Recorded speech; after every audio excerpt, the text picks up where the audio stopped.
In 19th century Vienna, the Duchess falls in love with a mysterious magician and illusionist, but her fiancé, the ruthless Crown Prince Leopold, discovers the affair. Her body is found in the river one morning, and then her lover seemingly summons her spirit before the people to account the details of her murder. Welcome to Movie Splain. In today's video, we'll be recapping a film called The Illusionist.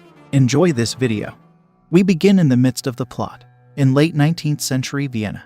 As master magician and illusionist, Eisenheim is performing at the theater in front of a large audience. The police and Chief Inspector Huhl are present among the observers. Eisenheim seems to be conjuring up something, a spirit of some sort, but his performance is interrupted when the inspector and the police then abruptly shut down his show and attempt to arrest him. The crowd goes hysterical and rushes in when they hear that the great Eisenheim is being arrested. Chief Inspector Huhl then goes to see the Crown Prince Leopold. He tells him that they still haven't figured out how Eisenheim creates such illusions and he isn't willing to talk. Leopold tells him that they should force him to speak by using something from his past. This prompts Huhl to ponder over Eisenheim's mysterious past as he recounts the history of Eisenheim for the prince. We go through a timeline of Eisenheim's life leading up to the arrest. Eisenheim was born the son of a cabinet maker in Austria-Hungary. His inspiration, or origin story rather, for taking on magic as a lifelong profession has many variations to it. Since he's very famous and his story has been told many times,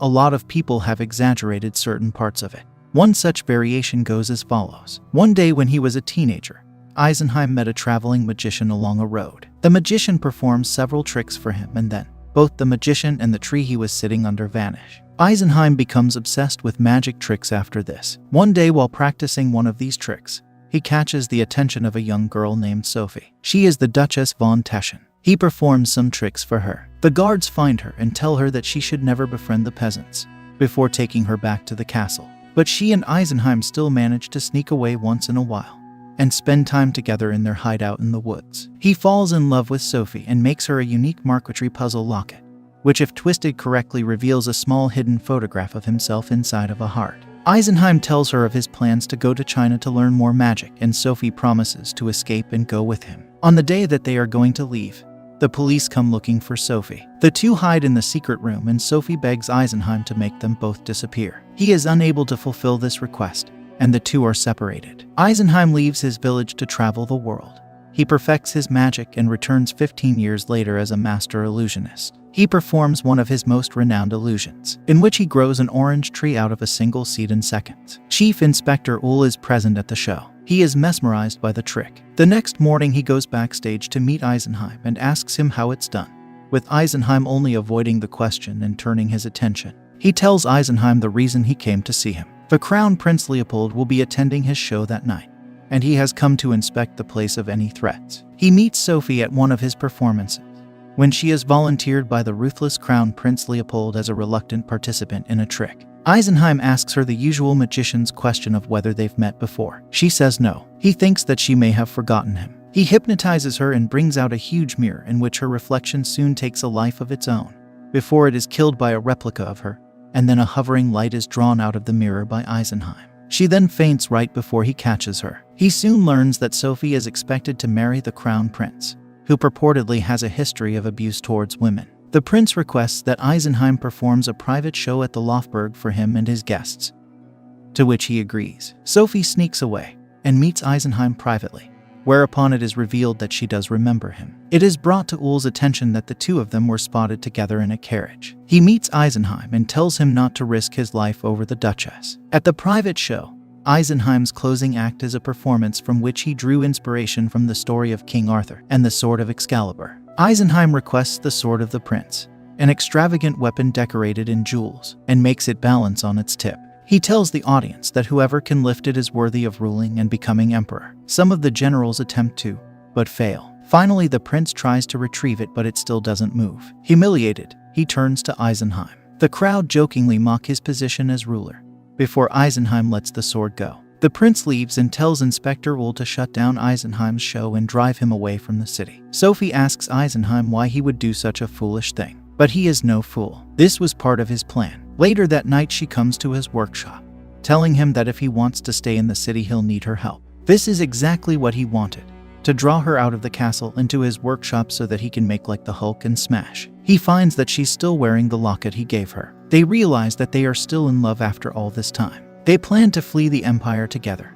But first, Sophie points out, something must be done to stop Leopold, who, she reveals, is planning a coup d'etat to usurp the crown of Austria from his aging father, the Emperor Franz Joseph I, while using his engagement to her to win the Hungarian half of the empire as well. She also knows that the crown prince will view her as disposable if she leaves him for another man, and that he will have both her and Eisenheim followed and killed in order to protect his ego. The next day, a fellow inspector witnesses Eisenheim and Sophie kissing. He informs Uhl, who follows Eisenheim to the train station, where he hears in on a conversation between him and an old man on what sounds like a plan for Sophie's escape. Leopold finds out from Uhl that Sophie has met with Eisenheim. That night, while drunk, Leopold confronts Sophie and accuses her of being a whore. She tells him that she will not marry him or have anything to do with his plan. When she attempts to leave, he follows her to the stables with his sword. A servant overhears the argument and then the sword being drawn. He then witnesses from the window the Duchess falling onto her horse's back while it rides out of the castle.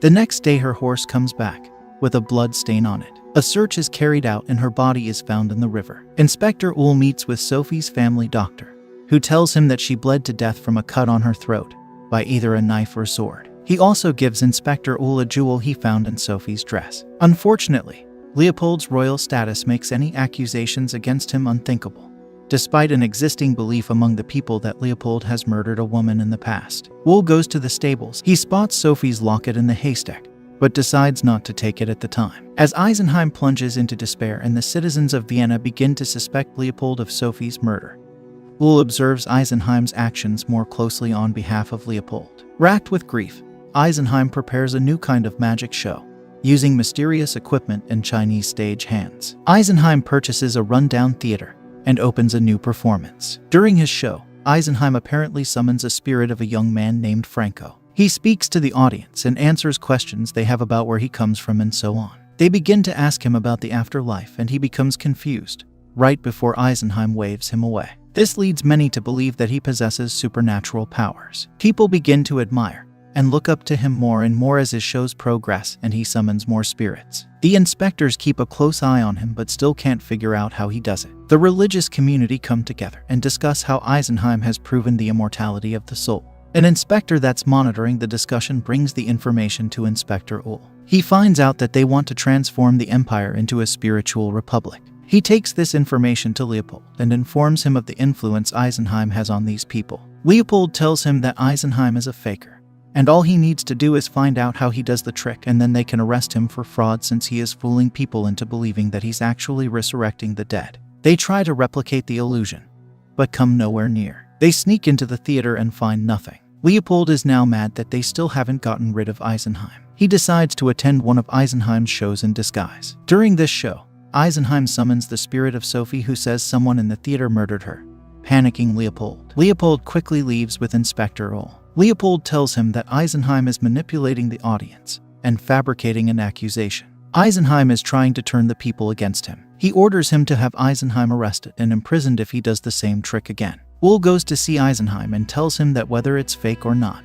the mere fact that he can perform such a feat is a gift. So he should not bring Sophie back again, which would result in his imprisonment, and he will lose the rest of his life. He pleads with Eisenheim to stop, but Eisenheim refuses, saying that he just wants to be with her again. Eisenheim brings Sophie back once again. The audience members ask her who killed her and why. She says that she was trying to leave him, without stating who. She also says that she lost her locket which she had on her that night. Uhl's attention is caught by this statement. Finally, Uhl orders Eisenheim's arrest, but when he tries to arrest him, Eisenheim's body fades and disappears just like the spirits. Inspector Uhl first searches for Eisenheim at his house. There he finds a folio labeled Orange Tree, the name of one of Eisenheim's illusions which had intrigued him. Thinking he will find the solution to one of the magician's most famous tricks, he opens it to find empty pages except for a scrap of parchment showing how to open the locket Eisenheim had given Sophie when they were young. He goes back to the barn and finds the locket. He uses the instructions to open it and finds the picture of Eisenheim inside. The picture falls into the haystack, and next to it Uhl spots a green jewel. He goes to Leopold's headquarters and requests his servant to bring him the imperial sword.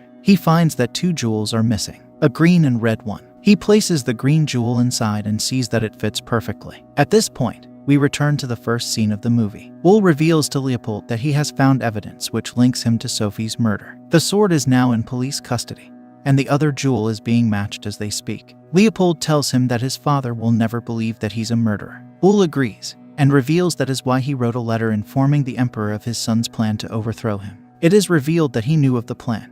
In fact, he was in on it. He decided to help Leopold with the promise that he may become chief of police once Leopold is in power as emperor. He also believed it was for the better, as the emperor was running the empire into the ground. But he believed Leopold was going to do better for the people. But now that he is certain he's working for a murderer, he doesn't want Leopold in power at all. The imperial guards arrive to arrest Leopold. He retrieves a pistol from a cabinet and threatens to kill Uhl. He then turns the pistol on himself, claiming all he wanted was for the benefit of the people of the empire. But now he is sick of all of it. He then shoots himself dead.